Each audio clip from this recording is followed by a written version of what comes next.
Carmen ajustó el cuello de su blusa de seda, un gesto tan automático como respirar. Su reflejo en el cristal pulido del restaurante Vivant le devolvía la imagen de una mujer en control.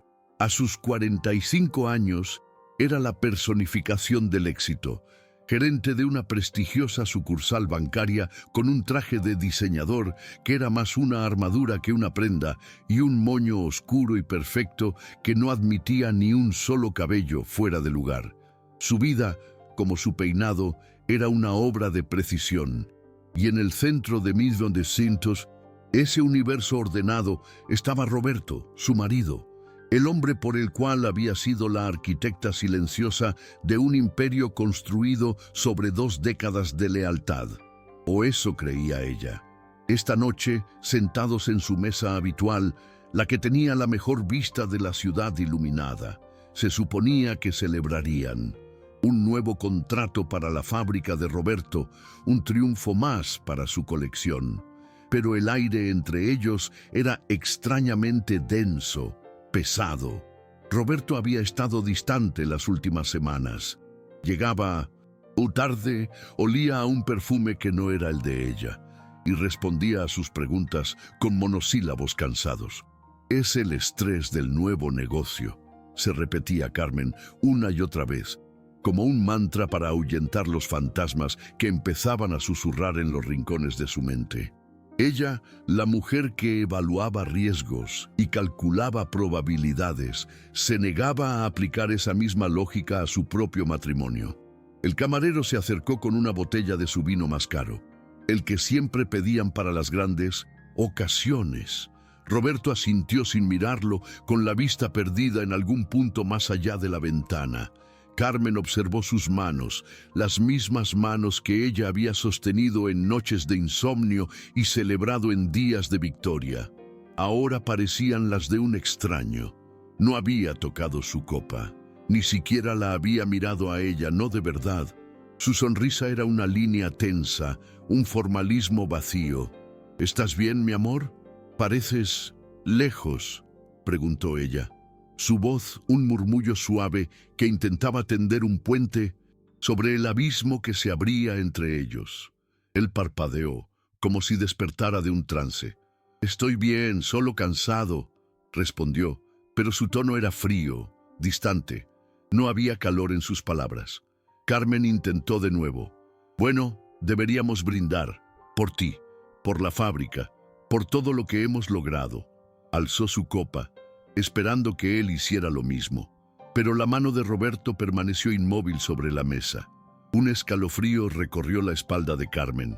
De repente, todos esos pequeños detalles, inconexos de las últimas semanas, empezaron a unirse, formando una imagen que no quería ver. Las llamadas misteriosas que él cortaba cuando ella entraba en la habitación. El nuevo y costoso reloj en su muñeca, un regalo que ella no le había hecho. La forma en que evitaba su mirada, como si temiera que ella pudiera leer algo en sus ojos. Se sentía ingenua. ¿Cómo no lo había visto? Ella, que podía detectar un fraude financiero a kilómetros de distancia, había sido ciega al que se gestaba en su propia casa. La confianza, esa base sólida sobre la que había construido su vida, se sentía ahora como arena bajo sus pies. Miró a su alrededor. El restaurante seguía igual. El suave murmullo de conversaciones importantes, las luces tenues reflejadas en la cristalería brillante, el aroma de la alta cocina. Todo era un escenario perfecto, una fachada impecable para el desastre que estaba a punto de ocurrir. Se sintió como una actriz en una obra cuyo guión no conocía. Roberto finalmente levantó la vista. Su mirada, normalmente afable y llena de vida, era ahora una máscara de fría indiferencia. No había amor, ni complicidad, ni siquiera pena, solo un vacío helado. Tomó una respiración profunda, el tipo de respiración que precede a una sentencia. El mundo meticulosamente ordenado de Carmen se detuvo. El ruido del restaurante se desvaneció hasta convertirse en un zumbido lejano. Solo existían ellos dos, en esa mesa, suspendidos en el momento justo antes de la caída. Él abrió la boca y pronunció las palabras que harían añicos 20 años de historia, de amor y de sacrificios. Las palabras que destrozarían su mundo. Carmen, tenemos que hablar. Las palabras de Roberto cayeron sobre la mesa como trozos de hielo, congelando el aire a su alrededor. Hace tiempo que ya no te amo. No siento nada por ti. Cada sílaba era un golpe seco, preciso, calculado para demoler. Carmen sintió que el aire se le escapaba de los pulmones. El zumbido en sus oídos se intensificó, ahogando el murmullo del restaurante. Su corazón, un instante antes sereno, ahora martillaba contra sus costillas como un pájaro atrapado. Sus manos, que momentos antes sostenían con elegancia una copa de cristal, ahora temblaban sobre su regazo, ocultas bajo el mantel. Él ni siquiera parpadeó. Continuó con la misma crueldad desapasionada de un cirujano amputando un miembro. Ahora ya tengo a otra. La miró fijamente, como si disfrutara del impacto. Se llama Britney. Es más joven, más viva. La palabra viva fue una bofetada. De repente, Carmen se sintió como una antigüedad, una pieza de museo cubierta de polvo. 20 años de lealtad, de cenas recalentadas, de apoyo incondicional en noches de fracaso, todo reducido a cenizas por una palabra. La humillación era un veneno que se extendía rápidamente por sus venas. Estaban en un lugar público, su lugar, el escenario de sus triunfos. Ahora era el escenario de su ejecución. Sintió decenas de ojos sobre ella, aunque nadie la miraba. El mundo se había encogido a esa mesa, a esa silla donde se sentía expuesta, desnuda. Su mirada, perdida, vagó por el salón buscando una salida, un punto de anclaje en medio del naufragio. Y entonces sus ojos se cruzaron con los de un hombre sentado en la mesa de al lado, a espaldas de Roberto. Era Alejandro Vargas, el inversor más importante de la fábrica, el cliente más valioso de su banco. Su rostro, normalmente impasible y de facciones duras, reflejaba una mezcla de sorpresa y un profundo, inequívoco disgusto. Había visto todo, había escuchado todo. Por un segundo el tiempo se detuvo. En esa mirada, Carmen no vio lástima, sino una especie de validación silenciosa de su indignación. Roberto, ajeno a todo, se levantó. Dejó sobre la mesa unos billetes, un gesto que añadía un insulto final, como si estuviera pagando por un servicio. Lo siento, Carmen, las cosas son así. Se dio la vuelta y se marchó, sin mirar atrás, dejando a su esposa de 20 años sola, con una botella de vino caro sin abrir y un futuro hecho añicos. No supo cuánto tiempo permaneció allí, inmóvil. El camarero se acercó, vacilante. «Señora», Carmen levantó la vista, recompuso su máscara de control y con una voz que no reconoció como suya, dijo: «La cuenta, por favor, y empaque la botella. No hay nada que celebrar». El viaje a casa fue una mancha borrosa de luces y sombras. Al entrar en la casa que habían construido juntos, el silencio la golpeó con la fuerza de un muro. Cada objeto era un recordatorio. La foto de su boda en la repisa de la chimenea era una burla. El lado de la cama de Roberto, una ausencia insoportable. Esa noche, la perfecta Carmen se desmoronó. Se arrancó el moño, dejando que su cabello cayera en desorden sobre sus hombros. Lloró con una furia que no sabía que poseía, un llanto seco, rabioso, por la traición, por la humillación, por la ingenua que había sido. Los días siguientes fueron un infierno silencioso. La noticia se esparció como un virus por su círculo social. Llamadas de amigas con voces empapadas en una falsa compasión. Mensajes de texto ofreciendo un apoyo que se sentía como una intromisión. En el banco sentía las miradas, los susurros.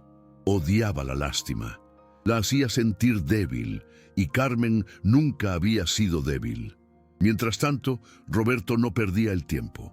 Las fotos de él con Britney, una joven rubia y sonriente, inundaban las redes sociales. En Yates, en fiestas exclusivas, en su restaurante, él la exhibía como un trofeo, un símbolo de su nueva vida, mientras trataba a Carmen como un recuerdo incómodo. La estocada final llegó una semana después, en un sobre de mensajería. Era un acuerdo de divorcio, un insulto en papel. Roberto, subestimándola por completo, le ofrecía una porción ridícula del patrimonio que ella le había ayudado a construir. Él se quedaba con la fábrica, la casa principal, la mayor parte de las acciones. A ella le dejaba migajas, esperando que, devastada y emocionalmente rota, firmara sin rechistar. Esa noche, Carmen se miró al espejo. Vio las ojeras, la palidez, los ojos hinchados, vio a una víctima y la odió. Pero debajo de esa capa de dolor, algo más la miró de vuelta. Era la gerente del banco, la mujer que no negociaba con estafadores, la estratega fría y analítica que había estado dormida. La rabia se transformó en una calma helada. El dolor se convirtió en combustible. Secó sus lágrimas por última vez. Recogió su cabello de nuevo en un moño impecable, más apretado, más severo que nunca. Se puso su traje más ícaro, su armadura. Tomó su celular y marcó un número de memoria. Señor Vargas, soy Carmen. Lamento lo que presenció la otra noche. Hizo una pausa, su voz firme, sin un atisbo de temblor. Sin embargo, creo que tenemos un interés común que discutir. Se reunieron al día siguiente en una discreta sala de juntas, no en un restaurante. Carmen no apeló a su compasión, apeló a su instinto de negocios. Roberto no es solo un hombre infiel, señor Vargas, es un mal negocio. Su falta de ética en lo personal se refleja en lo profesional. Durante la siguiente hora, con la precisión de un fiscal, Carmen expuso su plan. No quería venganza. Quería justicia, quería control. Usando su acceso y su profundo conocimiento financiero, comenzó una auditoría silenciosa de cada centavo de la empresa de Roberto. Noches enteras, alimentada por café y una determinación de acero, revisó balances, contratos y movimientos bancarios. Y lo encontró: deudas ocultas para financiar un estilo de vida que no podían permitirse, malos manejos de fondos, proyectos inflados.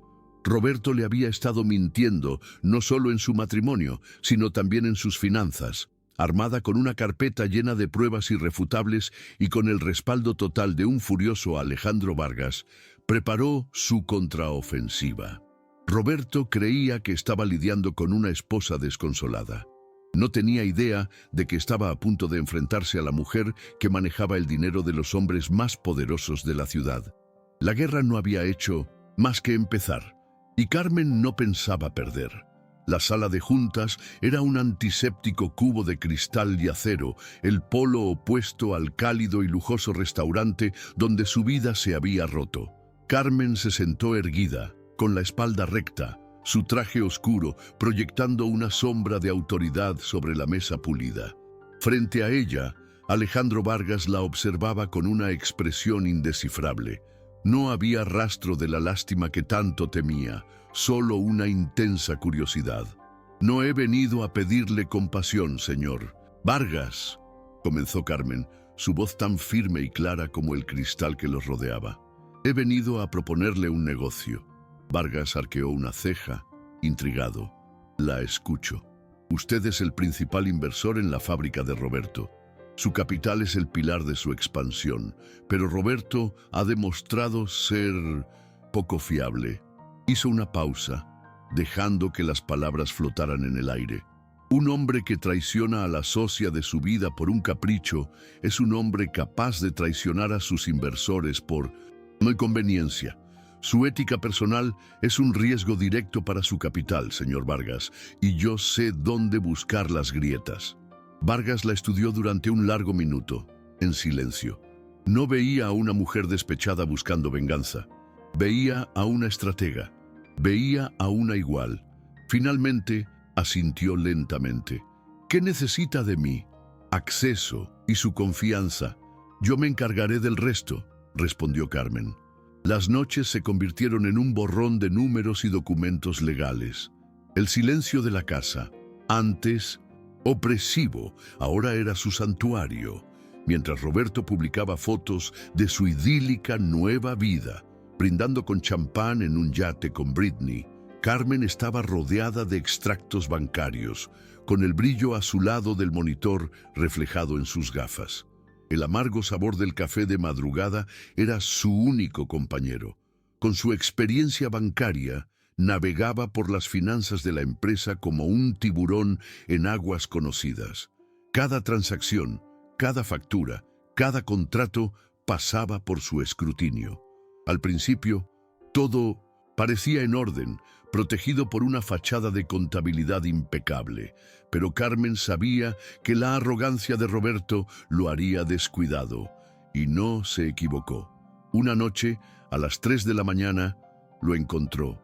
Una línea de crédito fantasma, abierta a nombre de una sociedad instrumental, fondos desviados para cubrir gastos personales extravagantes disfrazados de costos de representación, el yate, el reloj caro, los viajes con Britney, todo estaba allí, pagado con dinero que debería haber ido a la expansión de la fábrica, dinero de Alejandro Vargas.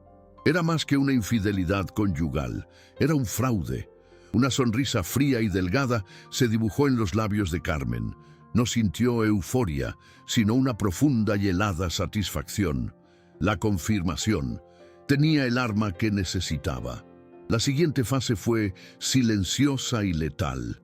Con la evidencia en mano y el apoyo total de Vargas, los abogados de Carmen redactaron una nueva propuesta de divorcio. No era una negociación, era una rendición de cuentas. Roberto recibió el sobre en su lujosa oficina, la misma que Carmen le había ayudado a decorar. Lo abrió con displicencia, esperando una contraoferta patética de una mujer rota, pero a medida que sus ojos recorrían las páginas, su rostro palideció. El color se le fue de la cara, dejando una máscara de cera. No eran solo las demandas de divorcio que reclamaban el 50% legítimo del patrimonio. Era el anexo, un dossier detallado, con pruebas irrefutables de su malversación de fondos, acompañado de una carta firmada por Alejandro Vargas anunciando una auditoría completa y la posible retirada de toda su inversión. Su mundo se tambaleó. Cogió el teléfono. Sus manos temblaban violentamente. Marcó el número de Carmen. Ella no contestó. Lo dejó sonar hasta que saltó el buzón de voz. La mujer que siempre había estado ahí para él, ahora era un muro infranqueable. Desesperado, llamó a su abogado. «Esto es ridículo, es un chantaje, ella no puede hacer esto», gritó al teléfono. Hubo una pausa en el otro lado de la línea. Luego, la voz tranquila y grave de su abogado le dio la sentencia. «Roberto, sí que puede, y lo ha hecho. Tienes dos opciones, aceptar sus términos y cederle el control mayoritario para salvar lo que queda de la empresa, o enfrentarte a Vargas y a un posible juicio por fraude. Tú eliges». La llamada terminó. Roberto se quedó mirando por la ventana de su oficina, la ciudad extendiéndose a sus pies. Pero ya no se sentía como un rey en su castillo. Se sentía como un prisionero en Minnemosintuseln, el corredor de la muerte. La mujer que había descartado como una antigüedad polvorienta acababa de demostrarle que era una reina. Y le acababa de hacer jaque mate. El tablero de ajedrez había sido volteado, y ahora Carmen era la que movía las piezas. La firma de Roberto en el documento fue un trazo tembloroso, el sonido del lápiz sobre el papel, un susurro áspero en la silenciosa sala de conferencias. Era el sonido de una rendición. Frente a él, el abogado de Carmen recogió los papeles con una eficiencia desapasionada. sin ofrecer una palabra de consuelo. No había nada que decir. Roberto acababa de firmar la transferencia del control mayoritario de la empresa que había sido su vida. La empresa que Carmen le había ayudado a construir. Ahora era de ella. Al salir del edificio, el sol lo golpeó como una bofetada. Se sintió despojado, hueco. La mujer que había subestimado, la que había descartado como una pieza de mobiliario antiguo, lo había desmantelado con la precisión de un cirujano. La caída fue rápida y brutal. La noticia de su fraude, aunque contenida legalmente, se filtró en los círculos correctos. Los amigos que antes le daban palmadas en la espalda ahora cruzaban la calle para evitarlo. Su nombre, antes sinónimo de éxito, se convirtió en una advertencia, y Britney, la chispeante y viva Britney, se apagó en cuanto la fuente de dinero se secó. «Es que ya no eres divertido, Roberto», le dijo una tarde, mientras metía sus costosos bolsos en una maleta. No hubo lágrimas, solo la fría lógica de una transacción que ya no era rentable. Lo abandonó, tal como él había abandonado a Carmen, pero sin la cortesía de una cena cara. Un año después, Roberto era una sombra. Vivía en un apartamento alquilado que olía a soledad. A veces pasaba por delante de Vivant. A través del cristal veía a las parejas felices brindando, celebrando. La memoria de esa noche ya no era un trofeo de su liberación, sino el monumento a su estupidez. Se había creído el rey de la partida sin darse cuenta de que su reina era la única pieza con el poder de moverse en cualquier dirección, y ella lo había acorralado hasta el jaque mate. Mientras tanto, en el piso más alto del edificio corporativo que una vez fue de Roberto, Carmen miraba la ciudad. Su oficina, ahora rediseñada con líneas limpias, maderas claras y toques de arte moderno, era un reflejo de su nueva vida, espaciosa, llena de luz y sin un solo recuerdo del pasado. Su moño impecable había sido reemplazado por un corte elegante que enmarcaba su rostro, suavizando sus facciones. Había una nueva luz en sus ojos, una serenidad que no venía del control, sino de la libertad. Acababa de terminar una reunión con la junta directiva. Su plan de expansión, audaz e innovador, había sido aprobado por unanimidad. Alejandro Vargas se quedó un momento después de que todos se fueran. La miraba con una admiración que iba más allá de los negocios. «Nunca dudé de ti, Carmen», dijo él, su voz grave llenando el espacio. «Lo sé», respondió ella con una sonrisa genuina. «Por eso estamos aquí». No había romance explícito entre ellos, sino algo más profundo, una alianza forjada en el respeto mutuo, una complicidad que no necesitaba palabras. Esa noche, Carmen no fue a casa de inmediato. Condujo hasta su nuevo apartamento, un lugar que había elegido y decorado ella sola. Se sirvió una copa de vino, no el más caro del menú, sino uno que a ella realmente le gustaba. Se sentó en su balcón, contemplando las luces de la ciudad, que ahora parecían brillar para ella. Ya no sentía el eco de la humillación ni el ardor de la traición. Esas emociones eran fantasmas de otra vida, de otra mujer. La mujer que se sentaba allí era completa, dueña de su historia, de su empresa y, lo más importante, de su paz. La traición se siente como el fin del mundo. Es un terremoto que derriba todo lo que creías sólido, dejándote entre los escombros de lo que fue tu vida. Te hace cuestionar tu valor, tu juicio, tu propia identidad. Pero la verdad es que una traición no define quién eres, define a quien traiciona. El dolor es una prueba de fuego. Puede consumirte hasta dejarte en cenizas, o puede forjarte, hacerte más fuerte, más sabio. Reconstruir sobre las ruinas no es fácil, pero te permite elegir cada ladrillo, cada viga, cada ventana, y al final te das cuenta de que no solo has construido una nueva casa, sino que te has construido a ti mismo de nuevo, más libre, más tú.